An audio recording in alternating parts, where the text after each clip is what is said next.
just a little reminder of why we're using Bayesian Belief Networks. So in many of our cases, we've got more than one management option. So we need to think about what are the different actions that we've got available to us and include them in our models. We also, in many cases, need to evaluate options based on more than one criteria, so whether it's ecological, economic, social, or cultural. So we need to think about what are the variables that we're trying to impact or have an impact on. And in all our cases, we're talking about complex systems. So it makes predicting the effects of our management options on our criteria quite difficult. So there's some uncertainty about the relationships in the system that we want to try and explore by creating these models.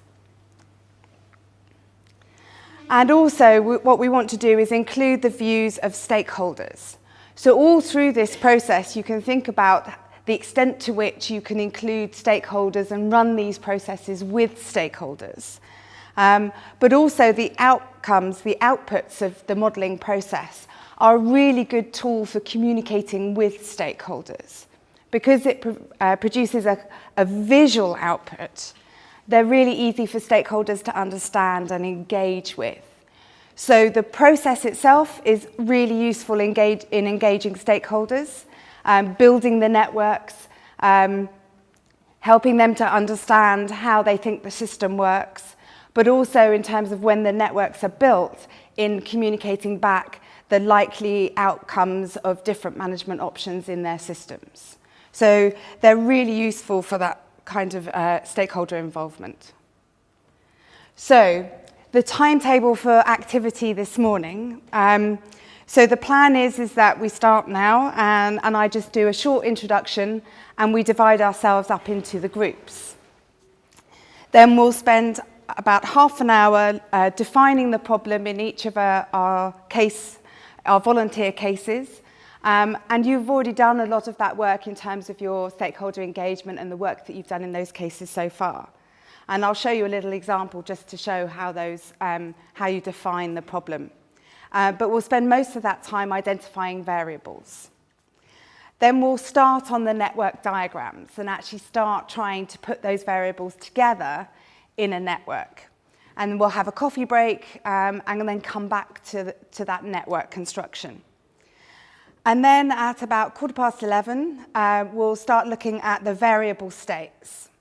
So each of our variables will have a state, whether that's low, medium, high, or yes, no. So we'll look at how we might define those states for each of our variables. And then at the end, what we'll do is we'll have a short feedback session so that each of the groups can present to the rest of the groups about what they've managed to achieve so far, what their network looks like, and we'll have some reflection on the process in terms of how easy, the significant problems that turned up along the way, and how we might engage stakeholders in that process. And then finally, I'll do a very short summing up at the end. So that's our plan for this morning. Hopefully, we'll be able to stick to it. We'll see how we get on. So I have 4 volunteer cases so far. So we have the Norway flooding case, the Portugal soil erosion after fire, the Denmark case, soil compaction, and Switzerland, the soil erosion by water. So just looking what we've got, 2, 4, 6, 8, 10, 12, 14, 16, 18, 20. I think we might be a reasonable enough group to split into 4. Yes? Portugal is basically doing the same soil thread, right? Yeah, so, but we'll do both anyway, and we'll have a look at how they... So it'll be interesting to see similar soil threats in different places, how the networks turn out. So I think we're a small enough group that we can split into 4 groups, but we'll see how that looks. And if we've got, because what we want is about 7 people per group. And if we've got too many, then we'll need to find another volunteer case to set up another one so that we don't have too many at each group. So The case study leaders and their colleagues will be the kind of core of those groups, and then everybody from other case studies or from work packages will spread themselves around and join each of those groups. Okay? So that's the kind of plan. So we'll see how we do in terms of the number of groups. I've made space for 6, so we'll see how we go. Okay, so you might remember this from Tuesday, and these are the stages for building a model. So the first stage is to define the problem, then identify variables, management options and indicators, design the pilot network, define our states for all of our variables, and then collect all the data from available sources, whether that's model data, whether that's actual data collected from the field, whether that's stakeholder perceptions, or whether it's expert knowledge. Then we use that data to construct our conditional probability tables, and then we need to check and collect feedback from our stakeholders about whether that model represents the reality that they see, and evaluate the network on that basis. So those are the steps for building these models. What we're going to do is very quickly do stage 1 and then move on to stages 2, 3 and 4 today. And we'll try and go through those in a kind of step-by-step process. So stage 1 is about defining the problem. So what you want to do is define your problem and the aims that you have. You define the physical boundaries, and that needs to be consistent throughout the model. So it might be a catchment, it might be smaller than a catchment, a sub-catchment, or some field sites, or it might be larger than a catchment. But you need to be consistent when you're thinking about your variables about that scale of your catchment. Then you need to define the social and economic boundaries, and they might be different to your physical boundaries. So they might be larger, and quite often they are larger than your physical boundaries. And they also might act as external factors. So things like CAP is an external factor, it's a socioeconomic variable, but it operates at a much larger scale. So the socioeconomic variables can be at a much bigger scale. And then we need to identify the timescale for the network. Over what period are we wanting to look? And the thing with that is we don't want to try and look too far into the future, because that obviously creates more uncertainty in terms of the outputs of the models. So this is just, so with our volunteer case studies, we'll spend a short amount of time at the beginning with our volunteer case studies, kind of setting that out for the other participants in their group. So here's an example from the work of the Merits project, another EU project from some years ago. And this is a Danish compensation network. And so this is the kind of problem setting stage 1 of that network. So the problem is about pesticide contaminating a major aquifer used by the city of Copenhagen for drinking water. So the aim was to investigate the impact of different levels of compensation payments to farmers to reduce pesticide application. So their physical boundaries was a catchment, but their social and economic boundaries were catchment but also broader scale in terms of CAP, market prices and so on. And their timescale was an agricultural year. So they wanted to look at the impact of different levels of compensation on pesticide application over the course of an agricultural year. Okay? So that's the kind of setting the boundaries, that stage 1 step. So hopefully we should be able to do that relatively quickly in each of our volunteer cases. So then the real kind of meat of this first part is about identifying variables, management options, and indicators. So what you want to do as a first step is list all the variables that are relevant to your problem. And on each of the tables, you've got a little pile of post-it notes. So you should list your variables on post-it notes, because then it gives you the opportunity to kind of move them around, group them, and so on. So you want to, as part of that, identify your key indicators. So these are the ones that will indicate whether your management options are having success or otherwise. So they can be environmental, social, economic, or cultural. And then identify your management options as well. So what are the interventions that you're going to do that you want to track through the model? Okay. So here's an example again from this Copenhagen case study. The sort of rest of the network is all in this sort of box in the middle, so it isn't shown.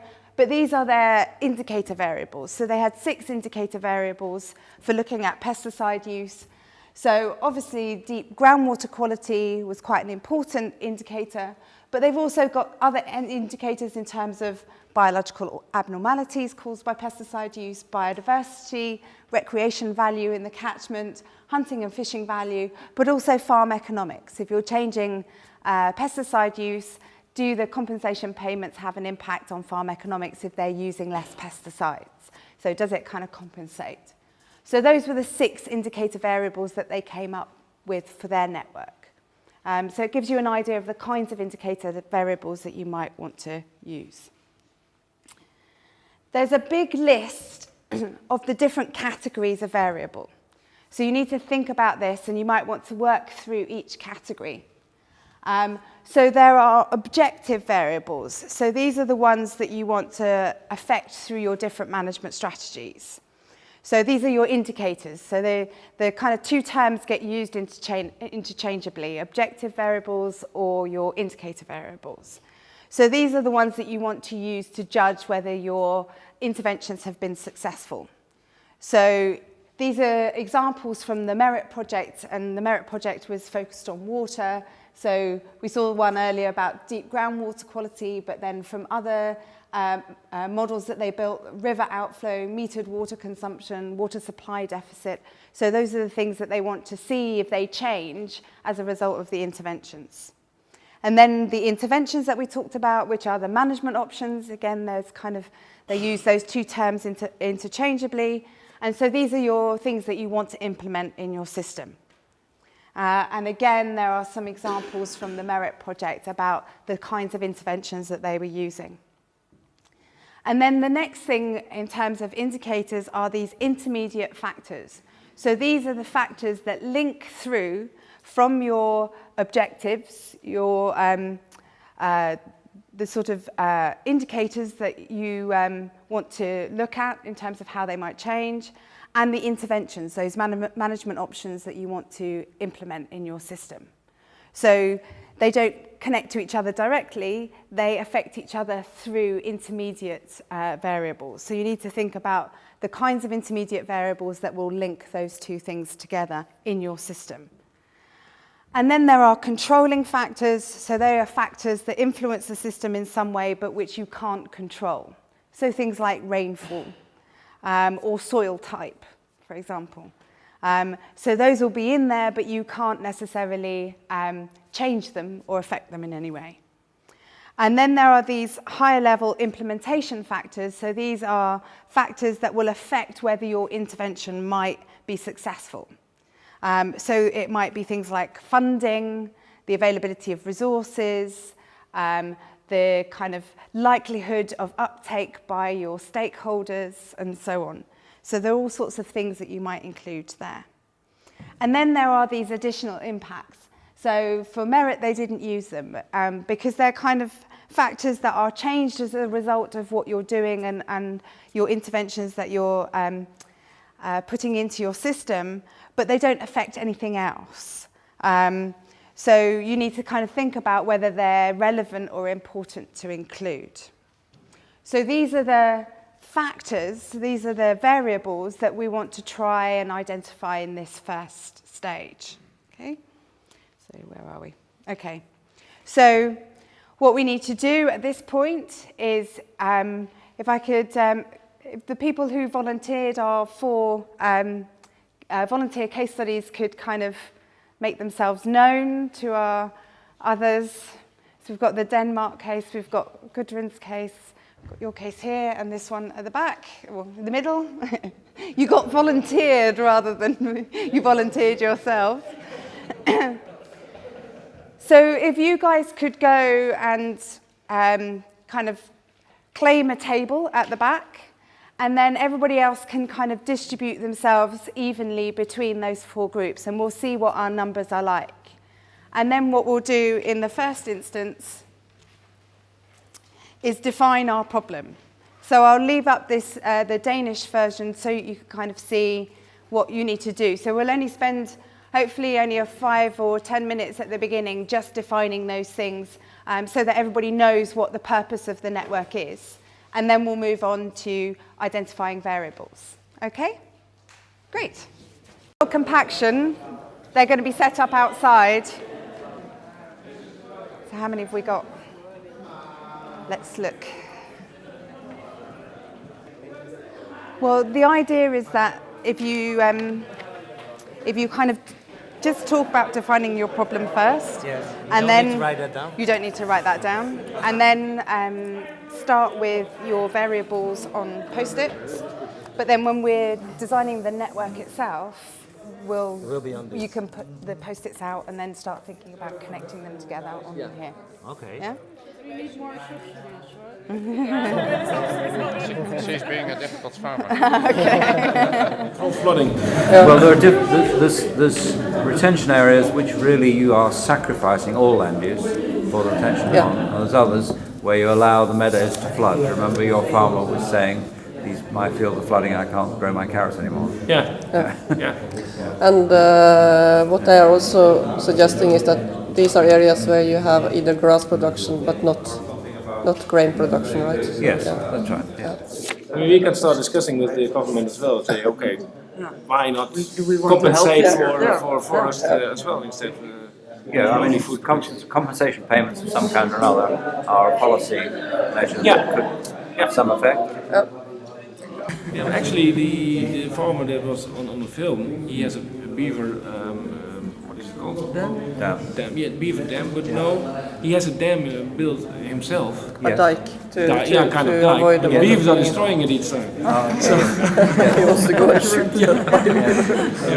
He doesn't want to shoot the beavers. He says, well, okay, then, but yeah, I don't like them. So I think everybody's getting to grips with listing their variables and thinking about the different categories of variables.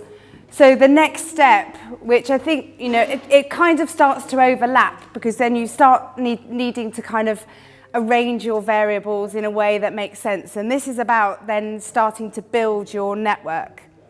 So in a lot of the guidance documents, they often talk about starting from the bottom and kind of working backwards. So you identify your indicator or your objective variables. So these are the things that you will measure whether your interventions have been successful or not. So they're the kinds of ones at the bottom of your network. And then you put in your action or your intervention variables. So these are the things that you're going to change to see what impact they have on your system. And then you link them together by filling in the kind of intermediate variables, those ones that represent the process from your cause to your effect. Okay?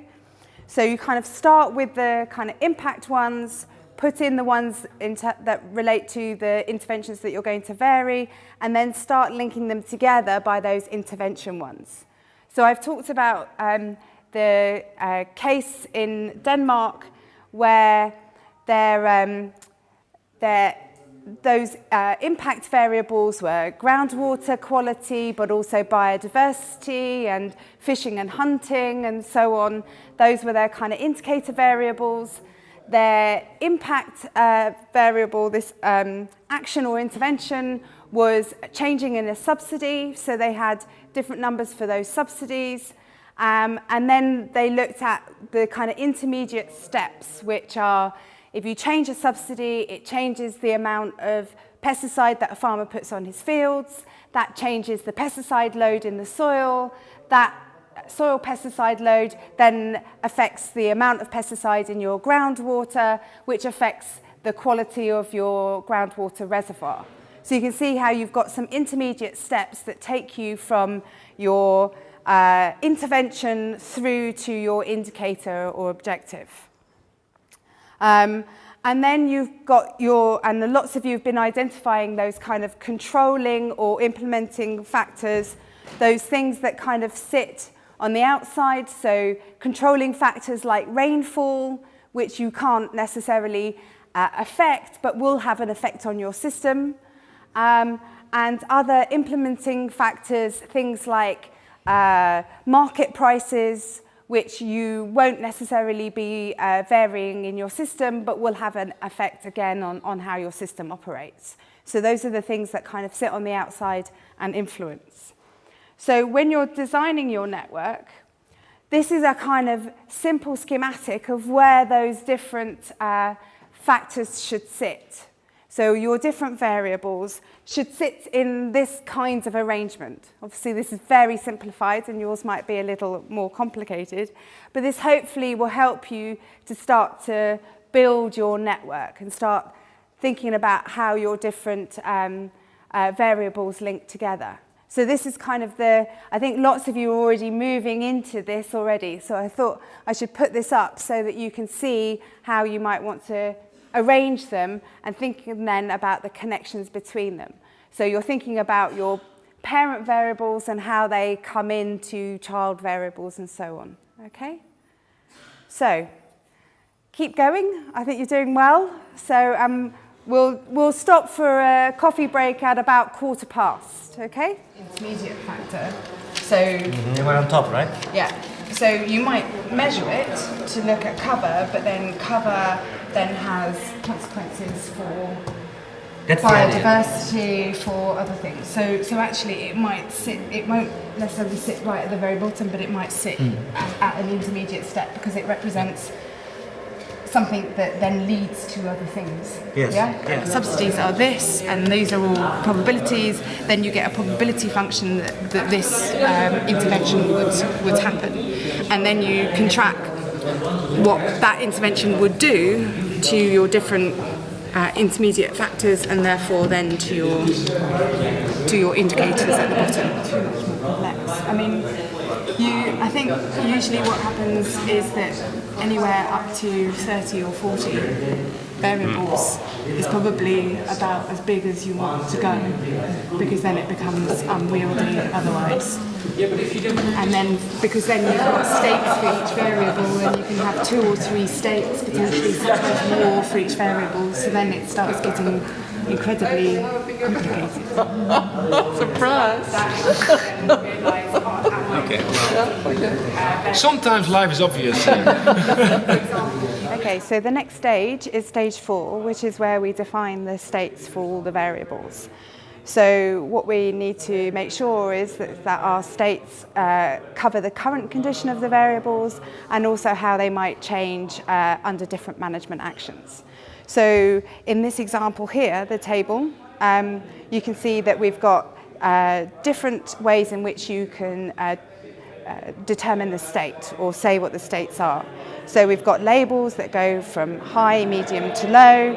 We've got numbers, in this case, compensation payments in monetary terms. We've also got intervals. So in this case, water for irrigation, so 0 to 20, 20 to 40, right up to 112.5. Or we can have Boolean states, so yes, no, or true, false. So what we need to do for each of our variables is work out what the most appropriate state is and the alternatives in terms of that state. What you want to try and do is keep the number of states to a minimum. This is in part for clarity, so it's easy for people to understand those states, but also it's about simplifying the conditional probability tables. So if you've got lots of states, so as in the previous example for compensation, then you can imagine that your conditional probability table will get quite complicated quite quickly. So you want to try and keep the number of states to a minimum, 2 or 3 maximum, unless there's a really good reason for having more. So it's for clarity and for the conditional probability tables. You also want to create states that are understandable by and relevant to your stakeholders. So will they understand what the states mean, and will they make sense to them? And then the final thing is that the states should be both exhaustive and exclusive. So exhaustive means that they cover all possibilities. So again, if we look at one of those previous examples, for maximum irrigation, you don't want to have those intervals if it's likely that you could have 115 or 150, because then you're not covering all the possibilities. So you need to make sure that it's exhaustive. So you can imagine if you've got states that are low, medium and high, then that will cover all possibilities. They also need to be exclusive, which means that the variable can't exist in more than one state at the same time.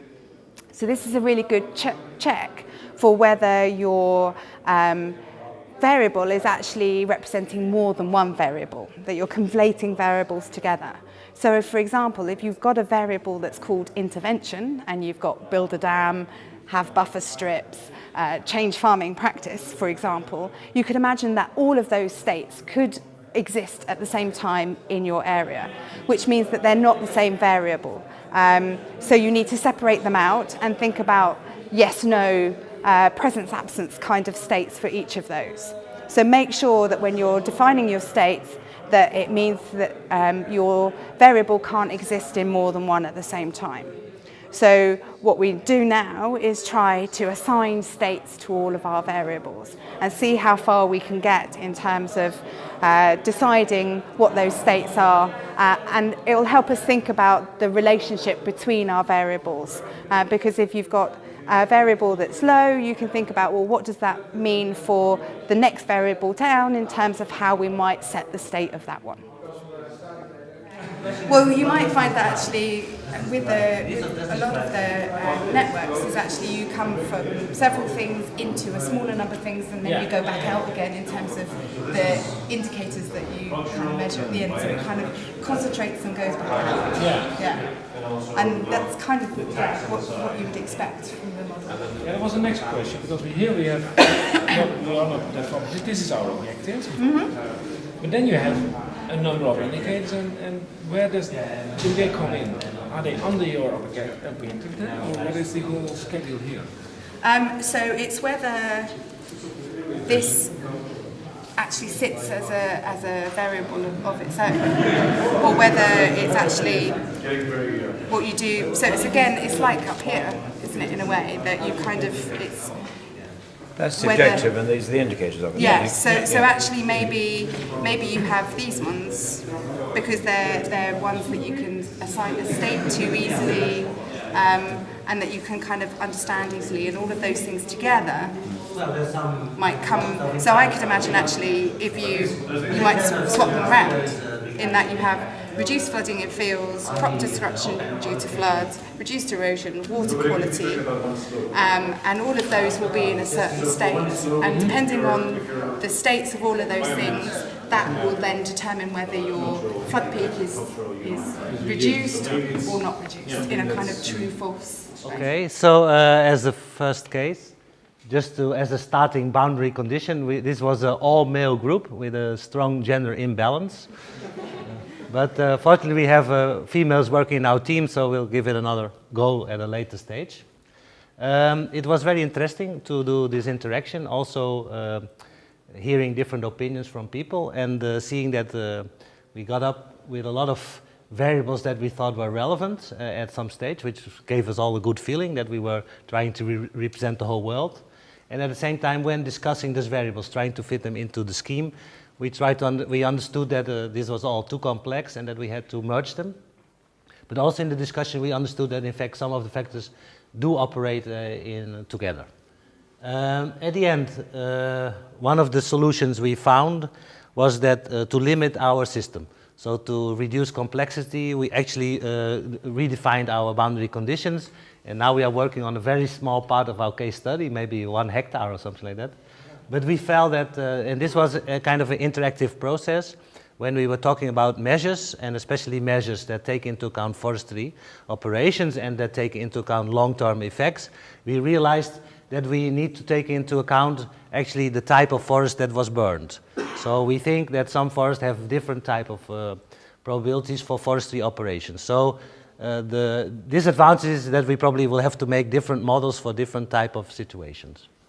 I think other teams opted for another solution. So what we did, in fact, we created a boundary condition, meaning that we have a site where we have a high erosion risk, so we define it as a steep slope. We have a high severity fire, so there's no not a lot of cover, and I'm losing part of it. And we said it's a pine forest because then we have more forestry options. So you can either do natural regeneration and get again a pine forest. You can convert it to an eucalypt forest, which is something that's happening a lot. Or you can convert it to a real forest, or let's say a more native forest, which is also something that's being discussed a lot in Portugal in terms of long-term management. And then we decided to combine that with the fact that logging is necessary. So we assume also that there is a pine stand which has a certain age. So we have logging, and then after logging we have the options of management. That's either mulching, barriers, or all three kind of forestry operations. We didn't get so far as that we actually quantified the different... we didn't go to the tables. That was too confusing for us. So in terms of intermediate factor, we said that one of the key factors was cover as driving soil erosion risk. And we also had somewhere as an intermediate factor as income, but at the end I think we will kind of consider it, I don't remember the correct name, but a kind of assessment variable. So cover is for us related to runoff and erosion, so this are the off-side effects, also related with flooding.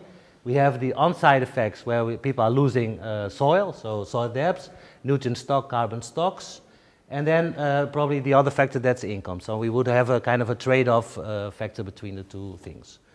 That's basically it, I think. Except for we are not really sure how we have to put into the model what drives the measurement option. So we have many factors that go from stakeholder perception of the landscape to preference of landowners, what they want to do. We are thinking about subsidy systems, forestry plans, resource demands, and so forth, but we don't know, we didn't really understand how we could fit that into an operational model. We conglomerated it as a resource value, but then we didn't really know how to get further to it. Okay, I think we had some sort of a brainstorming, and because we have our cases on flooding, and we had a lot of knowledgeable people, so we made a lot of measures and so we have the controlling factors here, and we had a lot of measures, and in the end we had to redo everything because it was too much, especially when we were going to put values on it. Anyway, we have the controlling factors, which is rainfall, snow, melt, slope, catchment properties, and we have the implementation factors, yes, which is like policies, subsidies, land ownership, such things. And then we have the intervention factors, and we had quite a lot of them, but then we decided to go down to some retention ponds, upstream land management, and channel protection. And then we really have these intermediate factors. And we had a lot of those too, but we decided to go on flood duration and peak size. And then we had low, medium, and high on those. And then we had the indicators, which we also had a lot for, but we decided to go on water quality, reduced erosion, and crop destruction due to floods. And this is our objective, then the reduced flood peak. And that will also lead then to a lot of other impacts, like reduced eutrophication, biodiversity, flood production, and the value of the land. So basically, I think it was a very useful discussion because we got up with quite a lot, and it was really like a mesh in the end and a network, and we had to stop and redo everything. But I think it clarified our thoughts a bit. And I think this valuation is going to be difficult, definitely. So it's not clear in my head how to continue from this, but... Well,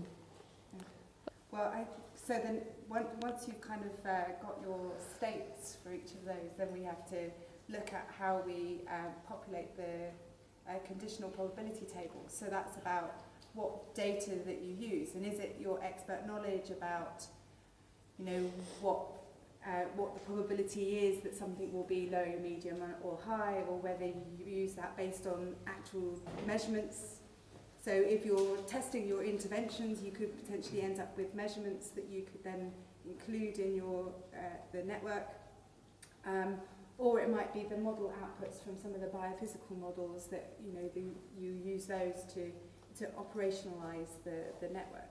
So, but I mean, like, channel protection would have a completely different impact than the retention ponds. This yes. would keep the water back, this would move the water quicker downstream. Yeah. And how would we sort of put that into the system? That was also a bit unclear. So, yeah. yeah. So that would definitely be the way in which your the sort of intermediate variables that you've got following the channel protection. So you can imagine that if you've got channel protection that then speeds up water, then you need maybe an intermediate step which talks about the extra water flow that then has an impact on where the peak size happens. So there might be a kind of bit. Sort of So location-wise, yeah. So there might be some extra bits to put in there in order to help operationalize the network. Yeah. So those are the kinds of, but that's exactly what you kind of have to think about in terms of how do we turn that into a model that might actually,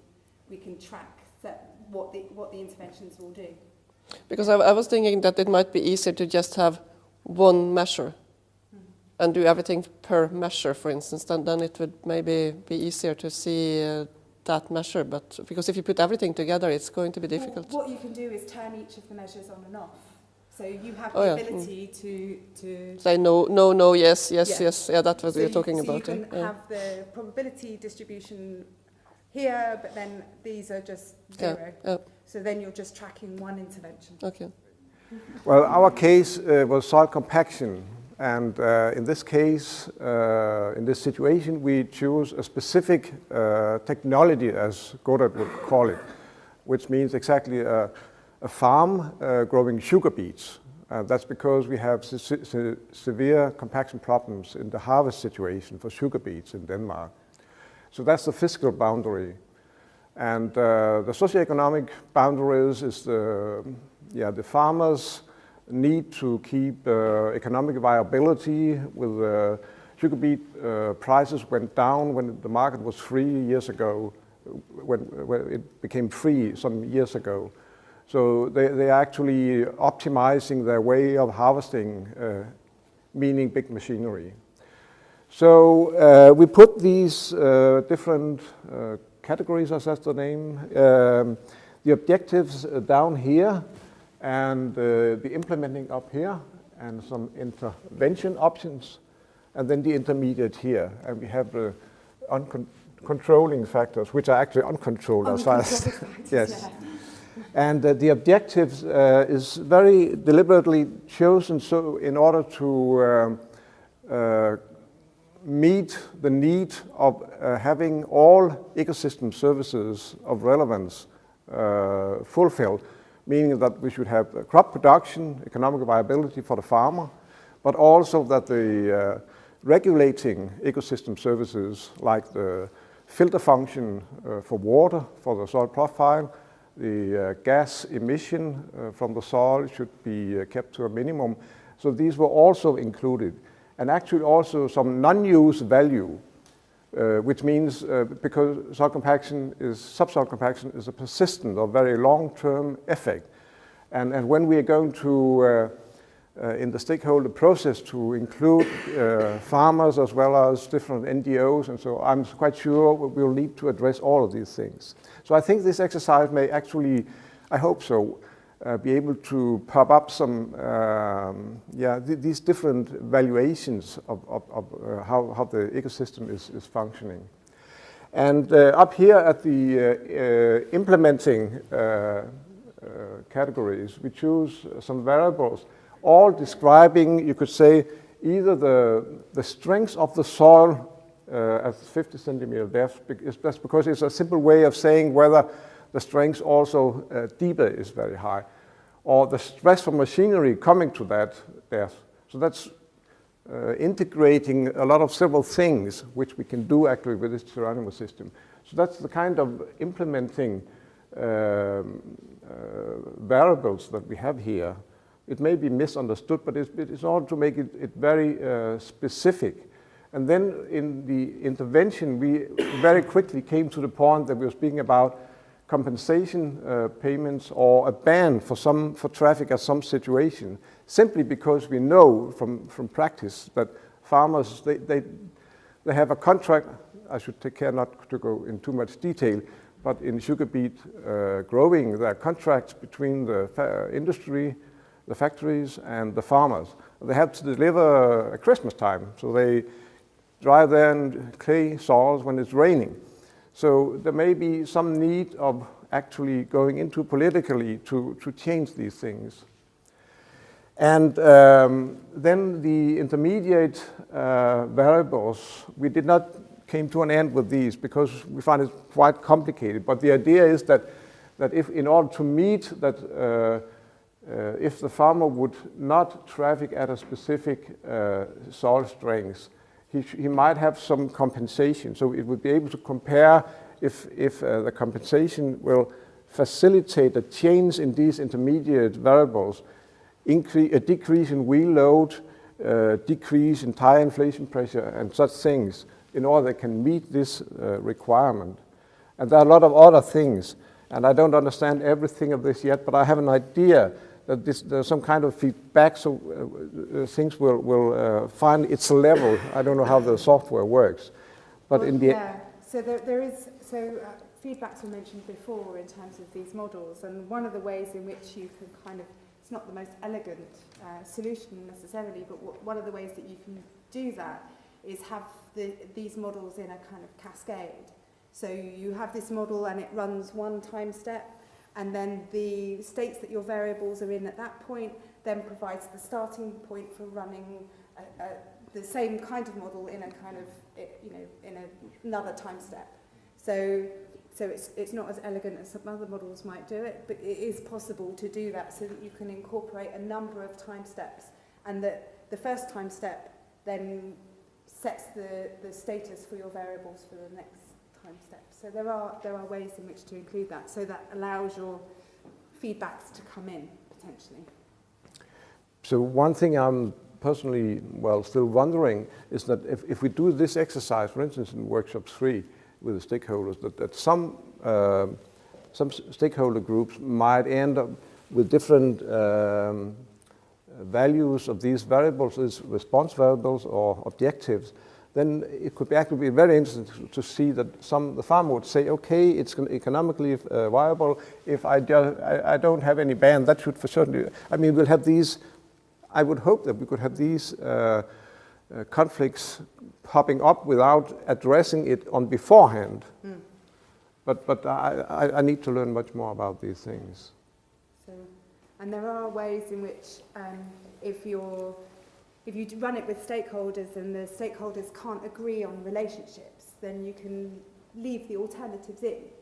So that if you've got different stakeholders who think things will operate in one way and other stakeholders who think it will operate in another way, then you leave those two alternatives in, and then you can see if we make this intervention according to these stakeholders, this will happen, and according to these stakeholders, something else will happen with these types of probabilities. So you can kind of incorporate that kind of conflict in that way. Or it can be in terms of the way in which you think about the probabilities, and if you use the kind of stakeholder perceptions to help calculate the probabilities that certain things will be in certain states. So if I understand it correctly, you're actually opening up that stakeholders should be allowed to describe their own reality. I mean, also in terms of the nodes. Mm. Yeah, it gets complicated, I would guess, because then perhaps you'll choose the one that arrives at sustainability. So, and it's a kind of iteration process in terms of, so we talked with another group about the fact that you can use one that you have developed yourself as experts as the basis for the ones that you build with your stakeholders, or you might just start from scratch with your stakeholders. But that's where defining the boundary conditions and the aim and objectives of what you're doing is really key at the start in order to build the networks. And you never get to the kind of perfect network after the first go, and it takes a little bit of iteration and maybe follow up with some key stakeholders, talking to them about helping you to understand the relationships within the systems. So, okay, right. I have a last slide to show, and then... Right. So, just a minute or two to kind of sum things up. I just wanted to say thank you to all of you for being so involved in this process over these last few hours. I think, hopefully, it's been a useful experience for you. Because I think, you know, one of the best ways to kind of understand how these things might work and how you might do these things with stakeholders is to have a go at doing them yourself. And I think you learn a lot more by doing it than by, you know, me standing up here and showing you a load of slides. So I hope it's been a useful morning for you. The next steps in terms of what I'll be doing from here is that I'm just finishing off a literature review that's been looking at Bayesian belief networks used in environmental situations and looking at environmental issues, and also developing a sort of summary guidelines in terms of how you do this and how you could involve stakeholders. So those things will link to the things that I've been talking about over the last few days in terms of the guidelines that have been produced by Quinn, the merit guidelines where I've used a lot of the examples, but also another one that was pointed out to me this week, which is another EU project called Openness that's using Bayesian belief networks looking at ecosystem services. So I'll make sure that I kind of draw on all of those, but also refer you to those, because those are very detailed and really good guidelines, particularly the merit guidelines. I think they're, you know, they're really well written, and you know, so I don't want to reinvent the wheel, but what I want to do is summarize what we want to do in terms of this project, and then link out to the more detail in terms of those guidelines. Also, because I saw a few other people showing these this week, so what I'll also do is make sure that I produce a Gantt chart of the kind of timing of when this part of Work Package 7 is likely to happen, so that we can kind of make sure that it happens when it's supposed to happen, but also fits in with all the other activities that you have at the case study level. The expectations in terms of what we want in 7.2 from each of our case studies is, at a kind of minimum level, we would really like to have a network diagram from all the case studies. So this is something that you can do in terms of the workshops that you've already organised with your stakeholders, or you could do it as a small focus group with selected stakeholders. You can see today that having 8 or 10 people in a group to do this is you know, that's about the kind of size of group that you want to do it with. It would be incredibly difficult to do it with a really big group. So you only need a small group. But we would like to see network diagrams from each of the case studies, so that we've got those kind of system models of how things operate. And then for many of the case studies, we'll be looking to operationalize the BBNs, which is to do the full conditional probability tables and populate those with data so that we can be able to run those models. In some cases, and I've already spoken to some cases who really want to lead that work in terms of, you know, what they're doing with their stakeholders. And so I will be the one providing advice and guidance and so on to those cases to be able to do that work. There are some other cases where we've already talked about collaborating, so I will be more involved in helping them. So for example, you know, certainly with the UK case study, it's easy for me to do that because there's not a language barrier, but I'll be helping them to kind of set up their workshops and do some of the work. For others, then it's about you supplying me the data. So doing these construction of your networks and sending that information to me.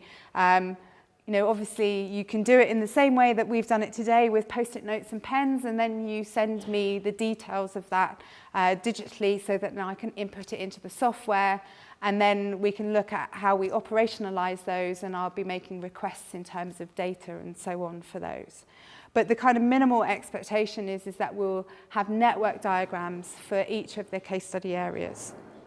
And obviously then, from an academic perspective, we'll be looking at publications coming out of these. So there's certainly cases where we're already discussing the fact that we can, you know, build these networks with stakeholders, run this whole process, and then write a publication based on that, given that there are so few studies that have used BBNs related to soil threats. So it's a real new area in terms of publications. So I'm already talking to some case studies about, you know, publishing together about that work. I'm also looking to do something at a methodological level to look at the different methods in terms of constructing BBNs and using the case studies as examples and so on. But everybody who is a case study, who supplies me data that then gets used for that, would be an author on those publications. So there's both the methods and potentially a meta-analysis of those cases. So that's kind of where we'll be over in terms of the following up from this. But if you have kind of questions and you're planning things to do with your stakeholders in terms of building these networks, then please get in touch with me. I'm happy to give you as much advice as I can and to support you in doing them. Okay? But thank you very much for your engagement this morning, and I hope it was a useful last morning spent here doing something that hopefully you've learned a lot more about and you'll be looking forward to using in your cases. So thank you very much. Well done.